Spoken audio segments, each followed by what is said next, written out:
Hello my student, class chemistry general topics for JEE Advanced 2023-24 application with concept series और यही questions है IIT 79 1 marks का आया था और इसको आप लोग ट्राई कीजिए और नहीं बनेगा तो फिर इसको एनालिसिस के साथ आंसर देंगे। 1 मिनट का टाइम।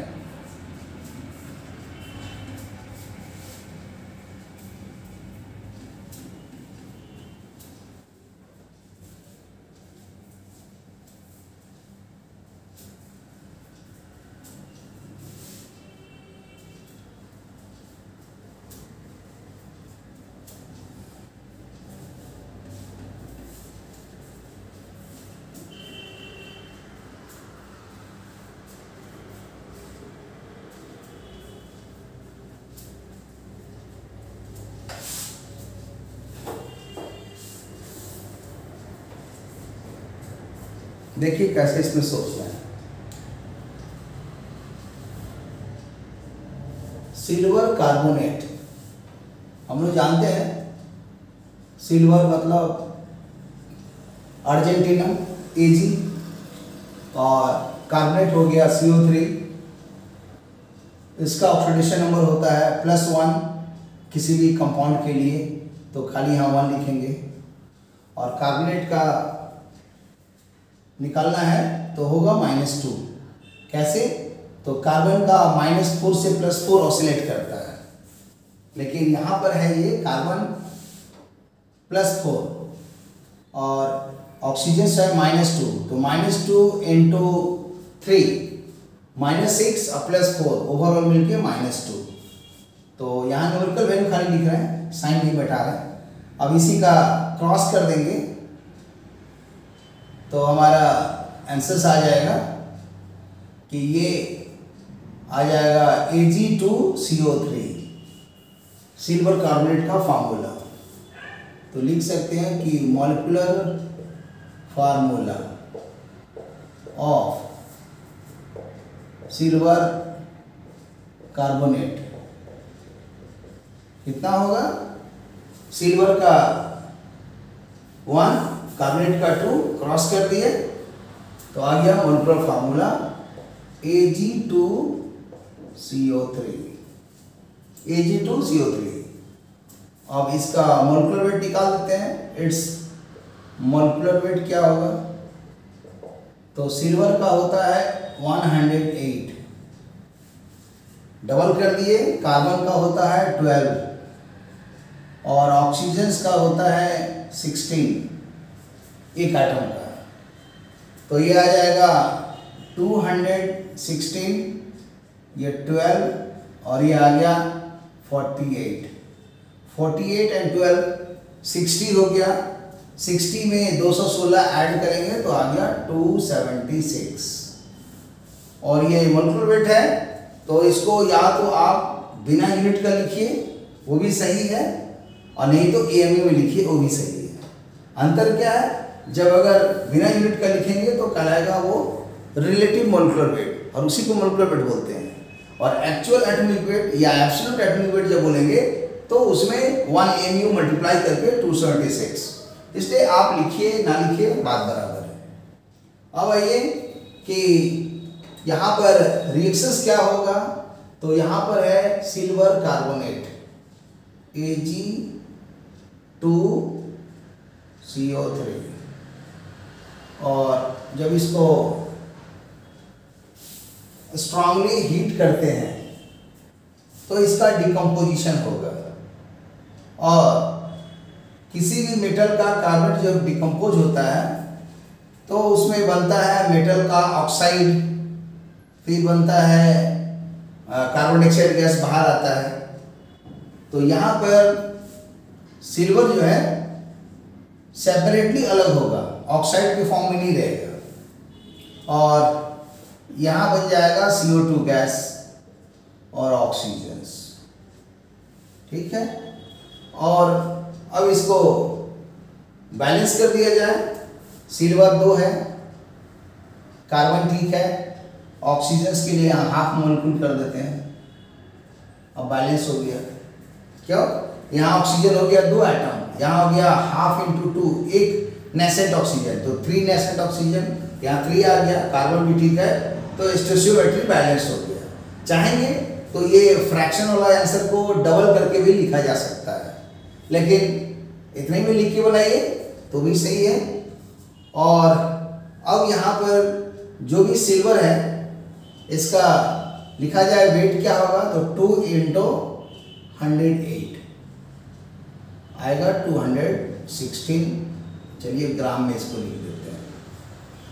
और अगर इसका निकालेंगे सोडियम कार्बोनेट का इतना में, तो 276 ग्राम एक्चुअली आएगा ये 276। इसके बाद 276 AMU और उसको मल्टीप्लाई करेंगे एवोगाड्रो नंबर से, और उसके बाद वो यूनिटरी मेथड से कन्वर्ट करते हुए मतलब ये आ जाएगा 276 ग्राम। कैसे, तो कोशिश करते हैं एक्सप्लेन करने का।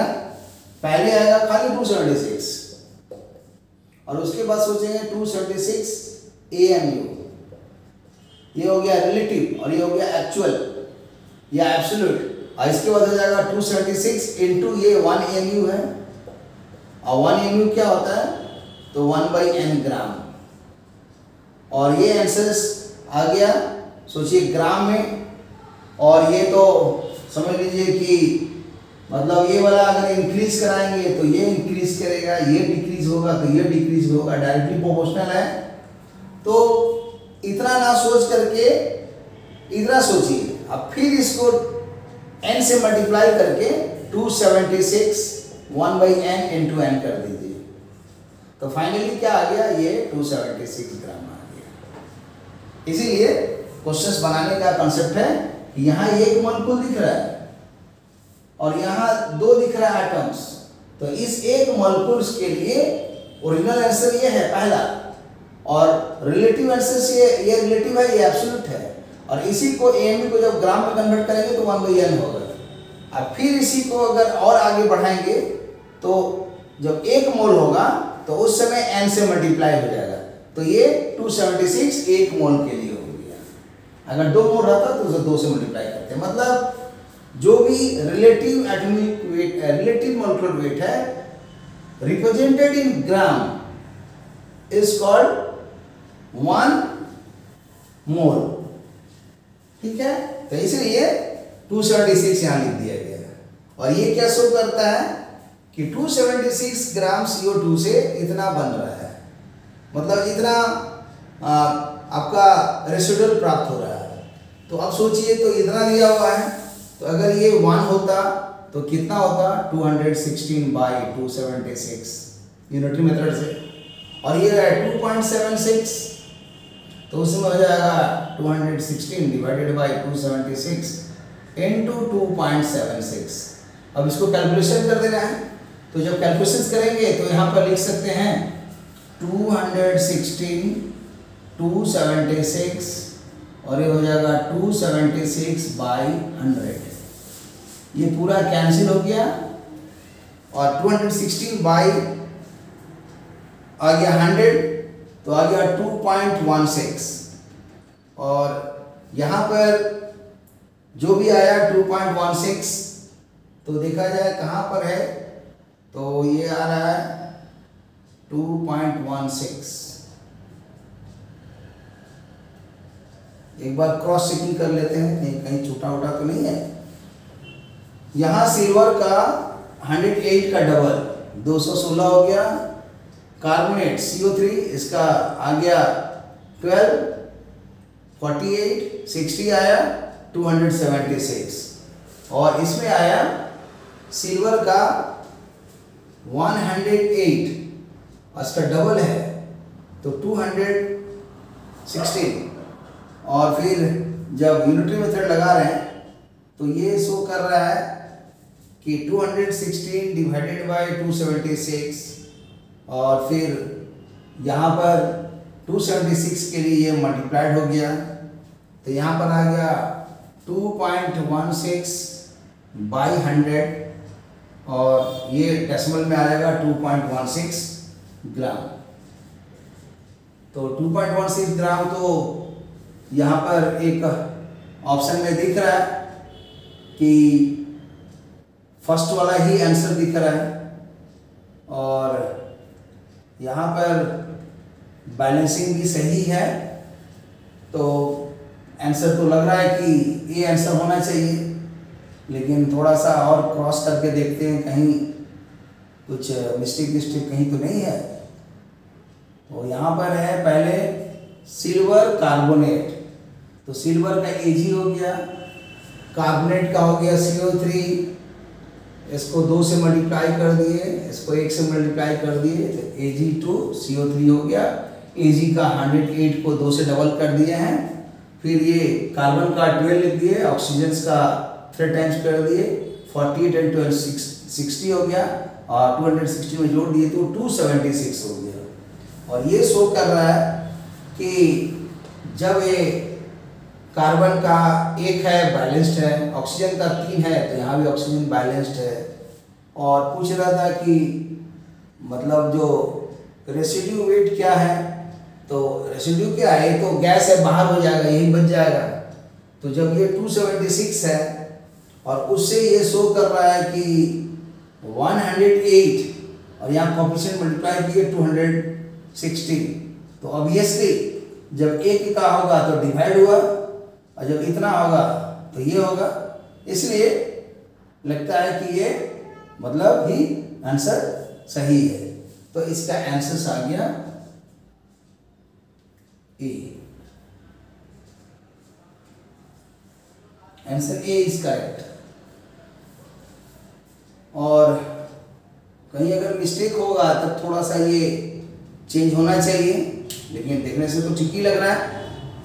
तो okay, thank you for watching the video, और इसको शेयर कीजिए, लाइक कीजिए, और इसी तरह प्रैक्टिस करते रहिए। अपने आप एक लेवल आ जाएगा जिसमें कि आपका मतलब प्रैक्टिस के साथ सुधार हो जाएगा बिना कॉन्सेप्ट पढ़े हुए। तो एप्लीकेशन करके भी क्वेश्चंस को बनाया जा सकता है। Okay, thank you for watching the video, see you again, bye.